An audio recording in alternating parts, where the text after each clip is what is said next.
में कहीं बाकी रहे, मुझे नींद आए चुरा के तुम ख्वाबों में आते रहे, बस इतना है तुमसे कहना, बस इतना है तुमसे कहना। Thank you.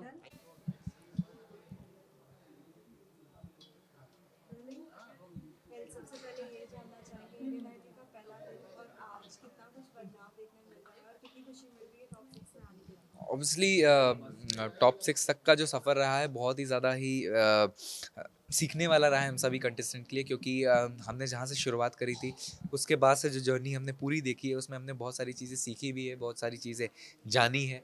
और हम कितना अच्छा कर सकते हैं अपनी म्यूज़िक में, ये चीज़ सीखनी बहुत इंपॉर्टेंट थी। तो यहाँ आके वो तो हमको मिल गया और हम ऑब्वियसली यहाँ से जाने के बाद इतना अच्छा करेंगे कि इंडियन आइडल का नाम और भी ज़्यादा ऊँचा हो। जब इंडियन आइडल स्टार्ट होता है बहुत सारे कंटेस्टेंट्स आपके साथ होते हैं, सभी दोस्त बन जाते हैं, बहुत से प्रैंक होते हैं, जिसे एवरी ईयर हम देखते हैं। इस बार का फ्रेंडशिप कैसा था और किसके साथ सबसे ज़्यादा जुड़े हुए हैं। हाँ, मतलब एज़ अ ऑन स्टेज देखें तो विदिप्ता तो साथ में ही थी हमारे, और एज़ अ बहुत अच्छी डुएट पार्टनर रही है और हम लोग उसके साथ इतना ज़्यादा कनेक्टेड हैं। इनफैक्ट सभी कंटेस्टेंट एक दूसरे से इतना ज़्यादा कनेक्टेड हैं क्योंकि हम सब ने साथ मिलकर एक दूसरे का कल्चर शेयर किया है। और वो कल्चर शेयर करने के बाद हमने यहाँ पे इतने ज़्यादा त्योहार मना लिए, इतने ज़्यादा हमने होली भी खेल ली, हमने दिवाली भी मना ली। और इतने हम साथ बैठ के इतने ज़्यादा मतलब हँसी मज़ाक करते हैं ना, तो वो चीज़ इतना ज़्यादा कनेक्ट करती है हम सबको। ना कि मतलब सिर्फ़ कंटेस्टेंट्स के साथ, हमारे जो गुरुज़ हैं उनके साथ, हमारे जो बाकी हमारे पीछे जितने लोग लगे रहते हैं, उन सब के साथ भी हम इतना हँसी मज़ाक करते हैं। तो as a way as singing तो हमारी उनकी वजह से ही अच्छी होती है, क्योंकि हमारे मूड को इतना ज़्यादा स्टेबल रखते हैं ताकि हम अच्छा गा पाएँ। संगीत की जब शुरुआत की थी, जो पहला दिन जब संगीत शुरू किया था और अब जब वो सब लोगों के इतने सारे कमेंट्स और इतने सारे मैसेजेस आते हैं तो क्या कुछ बात हुई। सिंगिंग की जो शुरुआत हुई थी वो तो मतलब मुझे खुद को नहीं याद है कि मतलब कैसे वो शुरू किया था मैंने, पर क्योंकि मैंने भजन गाना मेरा एक शौक भी नहीं था, मेरा वो नहीं था, मैं कनेक्टेड इतना रहता था क्योंकि मैं उस धर्मनगरी से ही हूँ और वहाँ पे माहौल ही ऐसा रहता है। तो वहाँ से मेरी शुरुआत ऐसी ही हो गई और मैं मतलब घर वाले भी एकदम शौक रहते थे कि मतलब इसका इंटरेस्ट कहाँ ही जा रहा है। मतलब पढ़ाई में भी मैं कनेक्टेड रहता था, इधर भी रहता था, तो दो चीज़ एक साथ चलाना शायद थोड़ी मुश्किल हो सकती थी। पर घर वालों के सपोर्ट से, घर वालों के इनकरेजमेंट से आज मैं इधर हूँ और उनको वो देखकर, उनकी आंखों में वो खुशी देखकर मुझे इतना अच्छा लगता है ना, तो शायद अ, उनसे ज़्यादा प्राउड कोई नहीं हो सकता वर्ल्ड में। इतने सारे गेस्ट आए हैं, इतने जितने भी एपिसोड्स हुए हैं उनमें से अगर पूछा जाए आपसे आपके लिए बेस्ट मोमेंट क्या था। एक में तो हमने देखा था राकेश रोशन जी हाँ आए जी, थे और आपका कहीं ना कहीं ख्वाब था कि ऋतिक से बात करने का, बिल्कुल, बिल्कुल, बिल्कुल। कैसा रहा वो। हाँ, बहुत ऐसे तो बहुत सारे मोमेंट्स हैं पूरे शो में, हमने इतने लोगों से मिल लिया, हमने ड्रीम एक्टर से हमने मिल लिया। और रिसेंट में जब राकेश सर आए हुए थे हमारे शो में, तो मेरा एक थोड़ा मिसिंग लग रहा था उस टाइम पे कि काश ऋतिक सर भी आ जाते तो बहुत अच्छा होता, क्योंकि उनके लिए उनका गाना मैंने गाया था सितारों की महफिल, तो वो एक पूरा हो जाता। पर उन्होंने जब मेरा वो ड्रीम पूरा कर दिया, उनसे बात करा के ऑन कॉल, मतलब इतना रैंडमली वो चीज़ें पॉसिबल नहीं हो पाती, पर उन्होंने कोशिश की कि मैं मतलब वो करा पाएँ मेरे लिए ये चीज़ पॉसिबल। तो वो देखकर मुझे इतना लगा कि मतलब इंसान कितने अच्छे हैं सर वो। और जब मैंने बात की और उतना ही ऋतिक सर भी इतना ज़्यादा ही एक्साइटेड थे कि मतलब मैं देखना चाहता हूँ कि तुम अगर मेरे लिए गाना गाओगे तो कितना अच्छा लगेगा। तो भगवान की कृपा रही तो वो भी मिल जाएगा मुझे, और वो गाना उनको उनके मूवी में गाने को मिल जाए तो मेरे लिए बहुत बड़ी अपॉर्चुनिटी होगी वो। अगर कोई सिंगर के साथ अगर आप गाना पसंद करते हैं, कोई भी लेजेंड, तो किसके साथ गाना पसंद करेंगे। टाइम मतलब मैं विशाल सर के साथ काम करना चाहता हूँ, मैं हिमेश सर के साथ काम करना चाहता हूँ, क्योंकि मैं उनको बहुत टाइम से फॉलो करता हूँ। Not just because of Indian Idol क्योंकि वो जजेस हैं, पर उनके म्यूज़िक इतने लेजेंडरी हैं, वो इतना एक्सपीरियंस है उनको इंडस्ट्री का, तो वो ऑब्वियसली बहुत सारी चीज़ें हम सबको शेयर करेंगे और इनकरेज करेंगे। और पर जिनके साथ मैं स्टेज शेयर करना चाहता हूँ इन फ्यूचर, वो तो ऑल द टाइम मुझे यही लगता है कि मेरे लिए अरिजीत सर ही रहेंगे, क्योंकि मेरे इंस्पिरेशन, मेरे आइडल वही हैं। अरिजीत का कोई एक गाना जो आपको पसंद हो और आप गाना पसंद करेंगे सुनने के लिए। अरिजीत सर का तो मतलब कितने ही गाने मतलब सभी फेवरेट हैं सबके, पर रिसेंटली जो रणबीर सर के लिए भी मतलब मेरा गाना एक फेवरेट था, केसरिया, जो सब जानते हैं, तो वो शायद मेरे लिए एक ऐसा रहता है कि ड्रीम गाना रहा है कि मतलब उन्होंने उस गाने ने कितना कुछ दिया है मुझे। और उसके लिए गाना मैं उनके लिए ये गाना गाना चाहूँगा बेसिकली, अरिजीत सर के लिए और रणबीर सर के लिए, क्योंकि उन्होंने उनकी वजह से और उन सब के इंस्पिरेशन की वजह से ये चीज़ें मुझे मिल रही है। रब्बा ने तुझको बनाने में कर दी है हुस्न की खाली तिजोरियां, काजल की सियाही से लिखी है तूने जाने कितनों की लव स्टोरियां, केसरिया तेरा इश्क है पिया, रंग जाऊं जो मैं हाथ लगाऊं। Thank you. अगर ये ट्रॉफी हाथ में आती है, अगर आप विजेता बनते हैं तो क्या कुछ आपके ख्याल है आपके ऊपर इस ट्रॉफी?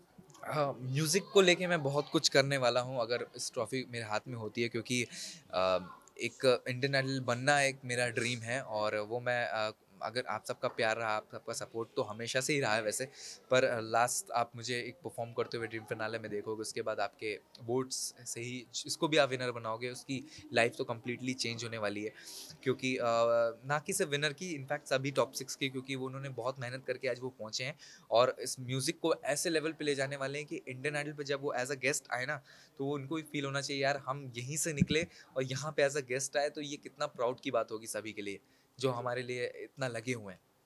फिर साथ ही हमने सभी से बात किया, सभी ने कहा कि फिनाले के लिए कुछ ना कुछ अमेजिंग है, लेकिन क्या कुछ है थोड़ा बहुत हमें देना चाहिए? अमेजिंग ये होगा कि आप सबने गाते हुए तो देख लिया, पर अब डांस थोड़ा ग्रुप्स करते हुए देखोगे और अपने कंटेस्टेंट्स को कि कैसे वो कहते हैं ना कनेक्ट करते हैं वो अपने ऑडियंस को एक साथ डांस के साथ, और वो ताकि ड्रीम फिनाले जो है वो ड्रीम फिनाले जैसा लगे, मतलब एक नेक्स्ट लेवल लगना चाहिए वो, क्योंकि शुरुआत से लेके अब तक हमने सारी चीज़ें इतनी बड़ी करी है कि वो कोई भूल नहीं सकता, और हमेशा लोगों को याद रहेगा, ये जर्नी याद रहेगी। और ड्रीम फिनाले वो एंड है तो एंड तो एकदम मतलब तड़कता भड़कता होना ही चाहिए, एकदम लोगों को हमेशा याद रहे। फिर ट्रॉफी लेने के बाद क्या अपने ही शहर में एक कॉन्सर्ट अगर ये ट्रॉफी मेरे हाथ में आती तो मैंने ये मतलब मैंने अयोध्या वालों को तो बोल ही दिया है, वासियों को तो बोल ही दिया है कि मैं आने ही वाला हूँ वहाँ पे, मैं ज़रूर करूँगा, क्योंकि वहाँ पे ऐसे कॉन्सर्ट्स होते नहीं हैं, वो मतलब लोग सिर्फ ऐसे इन्वायरमेंट। हाँ, अगर भजन करने का मौका मिलेगा वही मंदिर में तो फिर बिल्कुल, बिल्कुल, क्योंकि वो तो नहीं चेंज हो सकता, क्योंकि वो तो मैं करता ही आया हूँ और वो तो नहीं चेंज हो सकता। वो एनवायरनमेंट में रहना वो मैं भूल तो नहीं सकता, पर जाऊँगा और कैसे ना कैसे करके, क्योंकि मुझे अपने म्यूज़िक में भी ध्यान देना रहेगा, अपने इस म्यूज़िकल करियर को आगे लेके जाना रहेगा, और भगवान का आशीर्वाद तो हमेशा रहेगा ही, और क्योंकि मैं कनेक्ट तो रहा हूँ, तो मैं उसको कंटिन्यू रखूँगा। लास्ट वीक का फिनाले मतलब सभी को देखने मिलेगा। तो आप सब हमको अब ड्रीम फिनाले में देखेंगे 2 अप्रैल को रात 8 बजे से, तो देखना मत भूलिए on only Indian Idol season 13 only on Sony TV.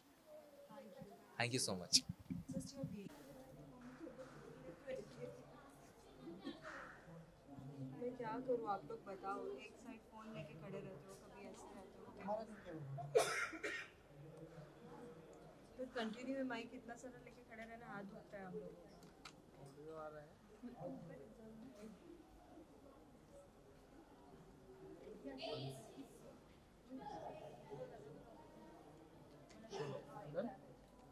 देखना का है एग्जैक्टली।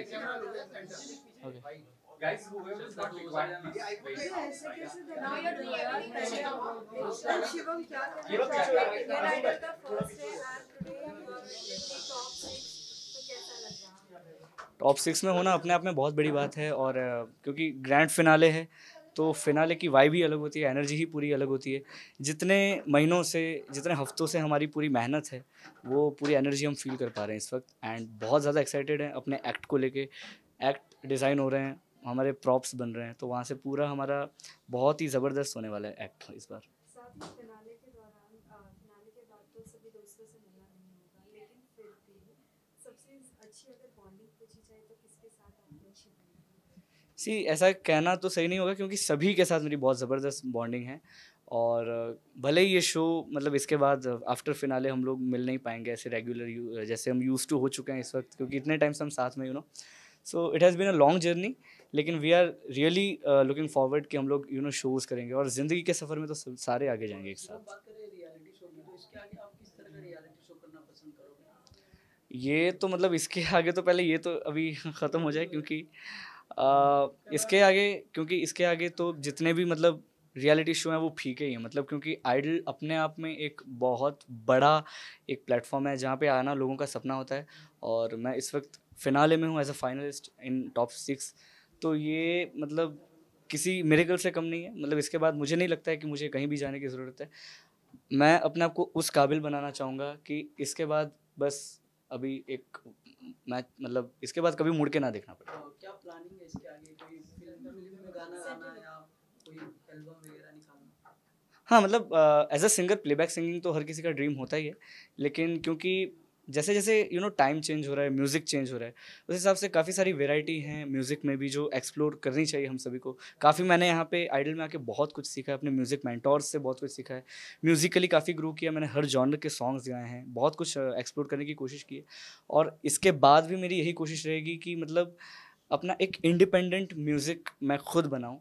एंड क्योंकि मतलब अपने आप को एक ऐसी जगह पे मैं देखना चाहता हूँ कि मतलब जिसके आसपास किसी भी चीज़ का मोहताज ना बनना पड़े। मतलब प्लेबैक सिंगिंग है तभी मतलब ऐसे हम पॉपुलर है, ऐसा नहीं। मतलब मैं म्यूज़िक डायरेक्टर भी हूँ, मैं म्यूज़िक प्रोड्यूसर भी हूँ, मैं सिंगर भी हूँ।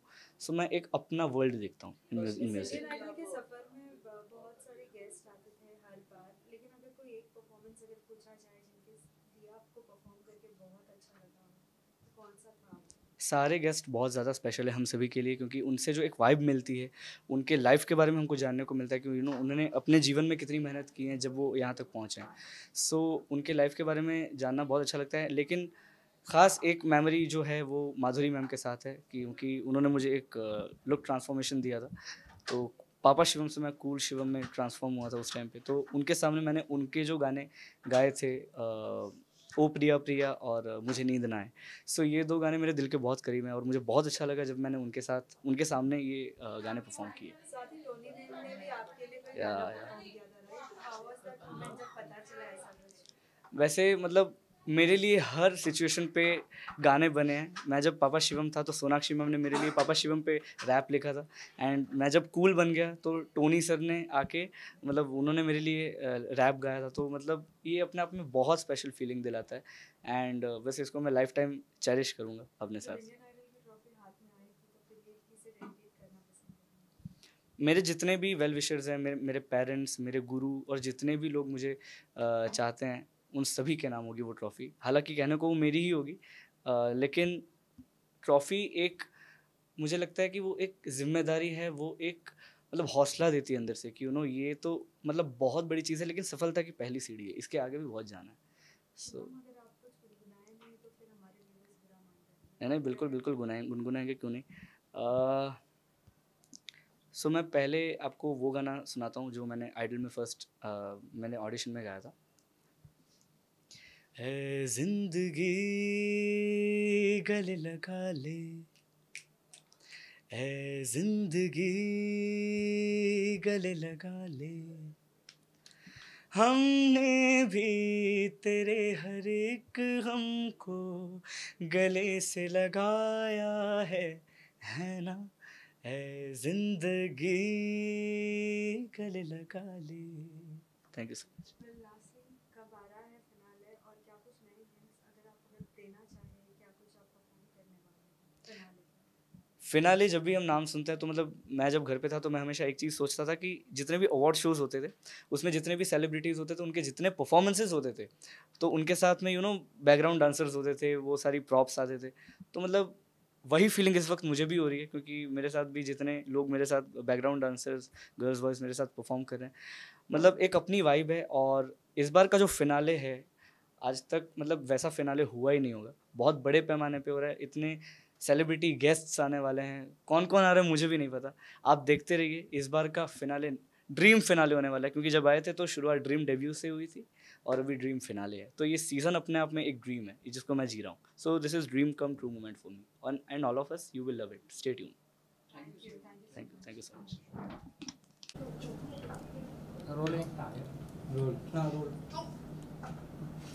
तो गाइस देखना मत भूलिए 2 अप्रैल को रात 8 बजे हमारा dream finale only on Soni. Thank you so much.